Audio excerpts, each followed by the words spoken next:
নমস্কার, জয় হিন্দ, জয় ভারত। সকলকে জানাই নতুন বছরের শুভেচ্ছা এবং নতুন সবাইকে জানাই আমার তরফ থেকে আন্তরিক আন্তরিক শুভেচ্ছা। তো তোমাদের প্রথমে দেখে দিলাম যে ডাব্লিউপি এবং রেলওয়ে গ্রুপ ডি ও এক্সাইজ মানে আবগারি দপ্তরে নতুন ভ্যাকেন্সি আসতে চলেছে। দেখে নিন কবে কি আসতে চলেছে। ডাব্লিউপি কনস্টেবলের ভ্যাকেন্সি কবে আসতে পারে? 2026।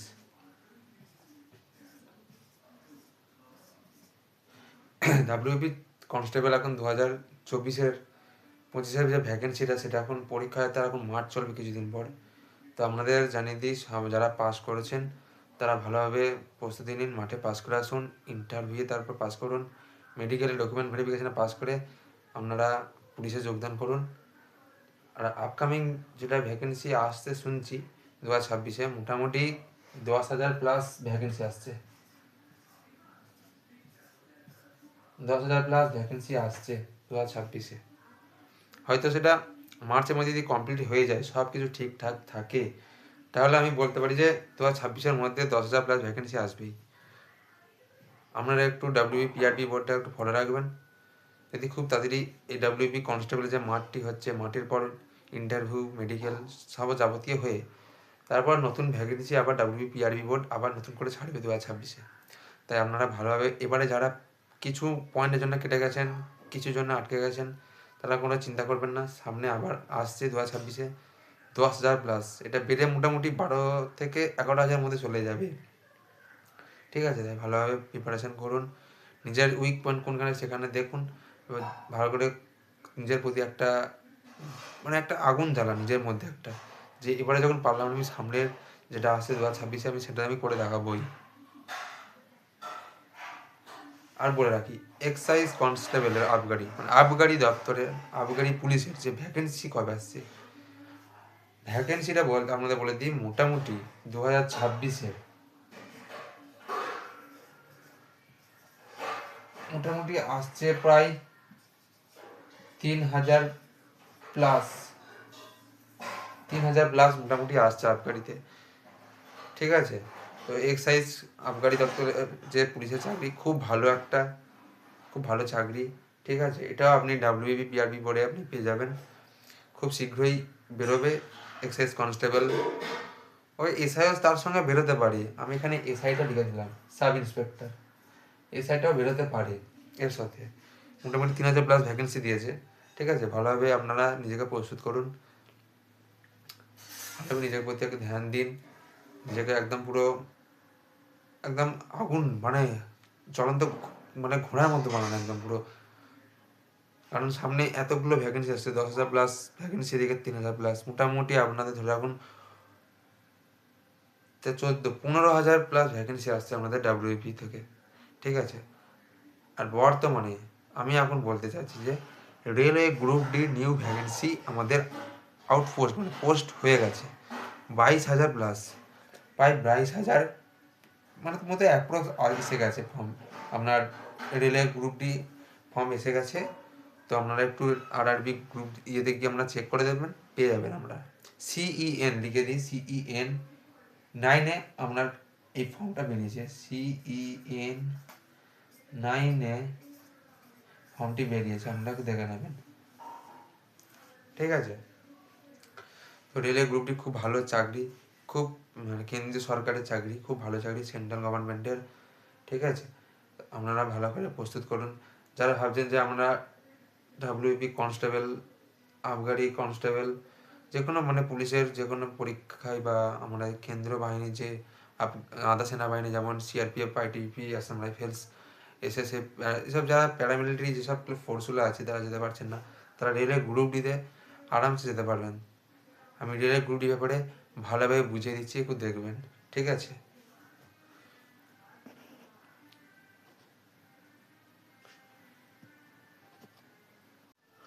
আপনাদের বলে দিই যে রেলওয়ে গ্রুপ ডি আমাদের প্রসেসিং কেমন হবে। প্রথমে আপনাদেরকে বলে দিই যে এর অনলাইন ডেট আপনারা হয়তো আপনাদের কেউ কেউ পেয়ে গেছেন ওই নোটিশটা। আপনাদের অনলাইন ডেট যখন ফর্ম ভরবেন তখন আপনাদের ডেট দিয়ে দেবে বা দিয়েছে 21শে জানুয়ারি থেকে 20 ফেব্রুয়ারির মধ্যে, এর মধ্যে আপনারা ফর্ম ফিল আপ করে নেবেন খুব শীঘ্রই, তাড়াতাড়ি, কারণ লাস্টের দিকে করতে যাবেন না, সার্ভার প্রচুর জাম থাকবে, ঠিক আছে? তাড়াতাড়ি করে নেবেন। এর অ্যাপ্লাই ফিজ, মানে যখন অ্যাপ্লিকেশান করবেন এই ফর্মটি, তখন লাস্টে অ্যাপ্লাই একটা ফিজ লাগে।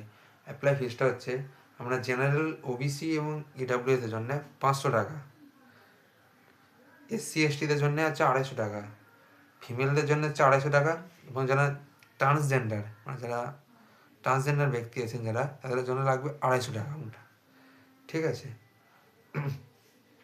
এবার আপনাদের এজ বলে দিই, এজ কত লাগবে। এজ জেনারেলদের লাগবে ইউআর, আনরিজার্ভের জন্য 18 থেকে 33। পরেরটা দেখছেন এদিকে আমাদের ওবিসি জন্য লাগবে 18 থেকে 36, এসসি এসটি 18 থেকে 38। মানে আপনার এখানে 33 থেকে, মানে 3 বছর ছাড় দিলে হয় 36, এবং ওনাদের জেনারেল থেকে যদি এজ কাউন্টিং করি 33 থেকে 5 যোগ করলে হয় 38, ঠিক আছে? যারা এসসি এসটি আছে তারা 18 থেকে 38 বছরের মধ্যে করতে পারবেন। আপনাদের এজ কাউন্টিং হবে 1 জানুয়ারি, মানে 1/1/2026,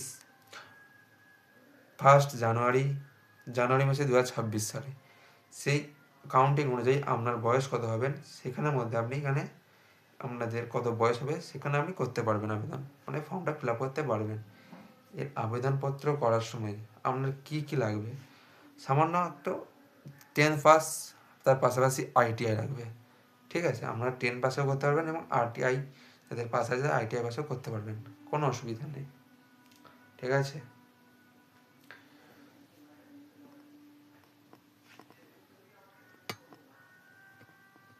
আপনাদের বলে দিই যে সিলেকশন প্রসেসটা কেমন হয়। এই সিলেকশন প্রসেসটা হবে প্রথমে সিবিটি এক্সাম।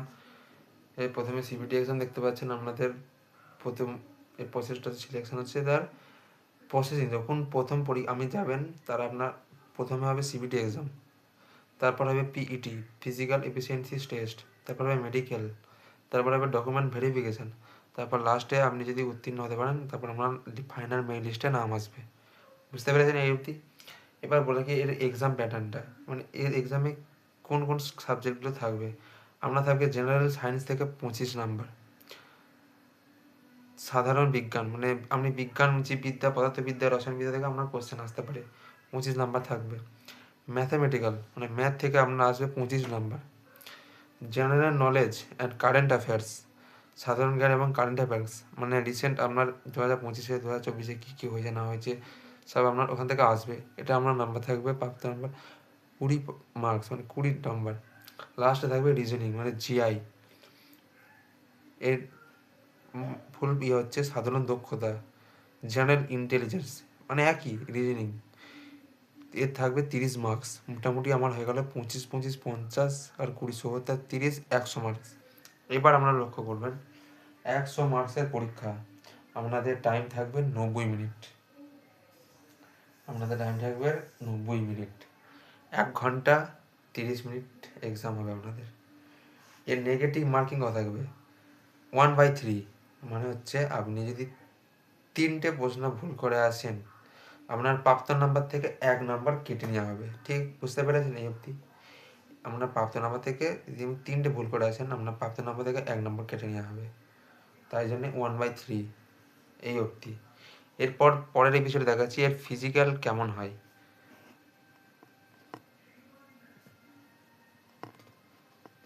আপনাদেরকে প্রথমে বলি এর ফিজিক্যাল টেস্ট, মেল ক্যান্ডিডেটস, মানে পুরুষ ক্যান্ডিডেট যারা আছে তাদের প্রথমে 2টো ভাগে ভাগ করা হবে। আমাদের হচ্ছে ওয়েট টেস্ট অ্যান্ড 2 হচ্ছে আমাদের রানিং টেস্ট। আপনাদেরকে বলে দিই ওয়েট টেস্টে কী করা হবে। আপনাদেরকে সিবিটি এক্সাম পাস করার পর যখন আমাদেরকে মাঠে ডাকবে, মাঠের জন্য আমাদের অ্যাডমিট কার্ডের কল লেটার আসবে, যখন আসবে প্রথমে আপনাদের গিয়ে করাবে ওয়েট টেস্ট। একটা 35 কেজি একটা বালির বস্তা দিয়ে দেবে আপনাকে, 100 মিটার যেতে হবে 2 মিনিটের মধ্যে। বস্তাটিকে আপনি যাচ্ছেন, রানিং করছেন, 100 মিটারের মধ্যে রানিং করছেন আপনি 35 কেজি বস্তা নিয়ে, সেটা মাঝখানে পড়ে গেলে আপনি আনকোয়ালিফাইড হয়ে যাবেন। আপনি সোজা পুরো একদম 35 কেজি বস্তা নেওয়া, সোজা 100 মিটার যেতে হবে 2 মিনিটের মধ্যে। আর এর রানিং টেস্ট কী হবে, 1000 মিটার মানে অ্যাপ্রক্স 1 কিলোমিটার ধরে নিলাম আমি, এর ফিনিশ করতে হবে 4 মিনিট 30 সেকেন্ডে। খুব মানে টাইমিংটা খুব ভালো সুন্দর দিয়েছে। আর 1 কিলোমিটারের মধ্যে 4 মিনিট 30 সেকেন্ড মারা কোনো ব্যাপার নয়, খুব সহজ।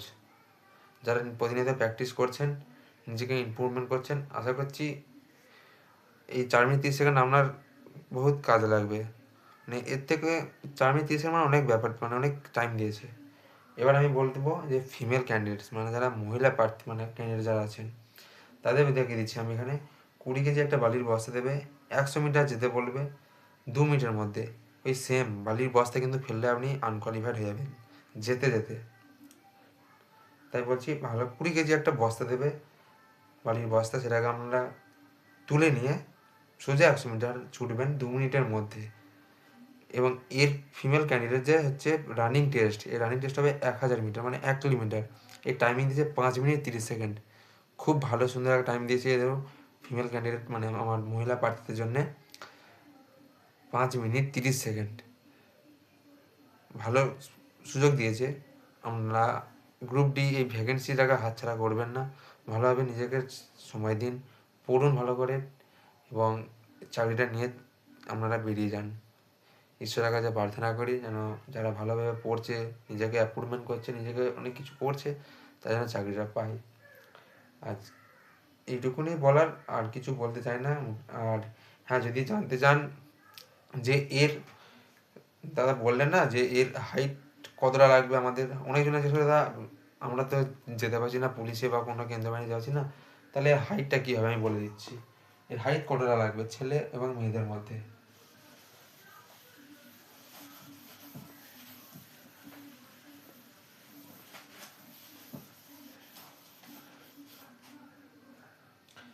আমাকে অনেকজন জিজ্ঞাসা করে যে এর হাইটটা কত লাগবে।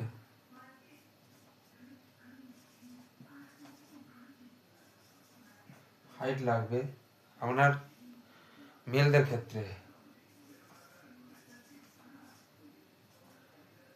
মানে ধরুন ইউআর মানে আনরিজার্ভড, ওবিসি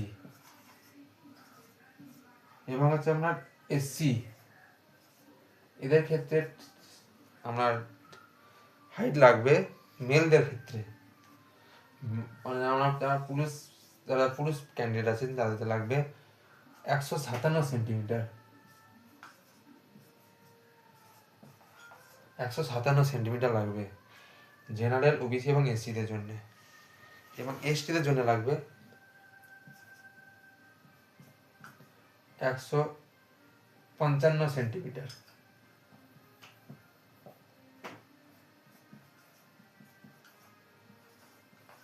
খুব হাইটটা খুব কমই আছে, ঠিক আছে। আপনারা যারা পুলিশ প্রার্থী আছে তারা ভালোভাবে যেতে পারবেন।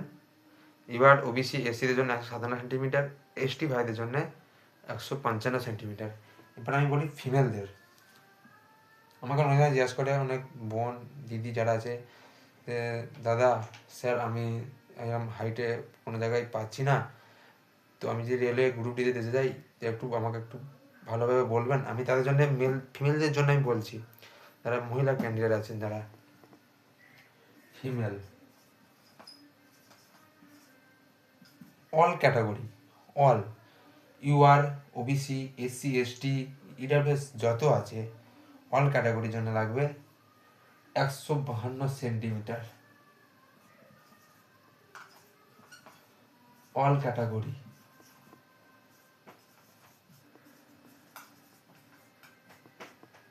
অল ক্যাটাগরি ফিমেল যারা প্রার্থী আছেন তাদের লাগবে 152 সেন্টিমিটার। আর আমাদের যারা পুরুষ প্রার্থী আছেন তাদের জেনারেল, ওবিসি, এসসি ভাইদের লাগবে 157 সেন্টিমিটার, এসটি ভাইদের জন্য লাগবে 155 সেন্টিমিটার। আশা করছি ভালো করে বুঝতে পেরেছেন হাইটের ব্যাপার নিয়ে। আর কোনো কারোর সমস্যা হলে আমরা আমার ইউটিউব চ্যানেলে আমরা সব কিছু আমি লিঙ্ক ফিঙ্ক দিয়ে দেবো। কোথায় কিছু প্রবলেম হচ্ছে আপনারা নিশ্চয়ই জানাবেন এবং কমেন্ট সেকশন বক্সে আপনারা কমেন্ট করবেন কোনো কিছু অসুবিধা হলে। আজ এই পর্যন্তই। কারো কোনো অসুবিধা ডাউট থাকলে আপনারা কমেন্টে জানাবেন। জয় হিন্দ, জয় ভারত, ভারত মাতা কি জয়।